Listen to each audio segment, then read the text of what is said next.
السلام علیکم۔ آج کی ہماری نظم کا عنوان ہے فاطمہ بنت عبداللہ۔ اس نظم میں علامہ اقبال نے اس بہادر عرب لڑکی کی داستان کو بیان کیا ہے جس نے 1912 میں طرابلس کی جنگ میں غازیوں کو پانی پلاتے ہوئے جام شہادت نوش کیا تھا۔ نظم پیش خدمت ہے۔ فاطمہ تو آبروئے امت مرحوم ہے، ذرہ ذرہ تیری مشت خاک کا معصوم ہے۔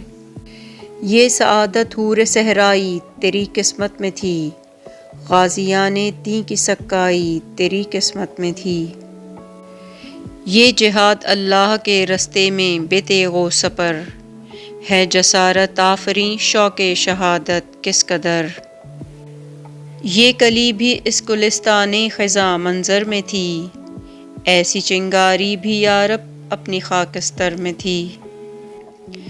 اپنے صحرا میں بہت آہوں ابھی پوشیدہ ہیں، بجلیاں برسے ہوئے بادل میں بھی خوابیدہ ہیں۔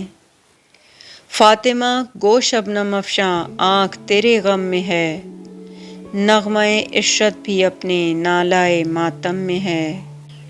رقص تیری خاک کا کتنا نشاط انگیز ہے، ذرہ ذرہ زندگی کے سوز سے لبریز ہے کوئی ہنگامہ تیری تربت خاموش میں، پل رہی ہے ایک قوم تازہ اس آغوش میں۔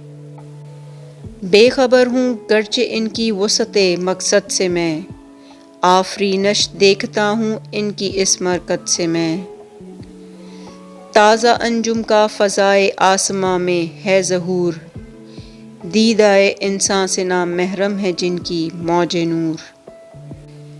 جو ابھی ابھرے ہیں ظلمت خانہ ایام سے، جن کی ذوق ناآشنا ہے قید صبح و شام سے۔ جن کی تابانی میں انداز کہن بھی نو بھی ہے، اور تیرے کوکب تقدیر کا پرتو بھی ہے۔ تو ناظرین، آپ کو نظم کیسی لگی کامنٹس میں ضرور بتائیے گا۔ جلد ہی آپ سے اگلی ویڈیو میں ملاقات ہوتی ہے ایک نئی نظم کے ساتھ۔ تب تک کے لیے اللہ حافظ۔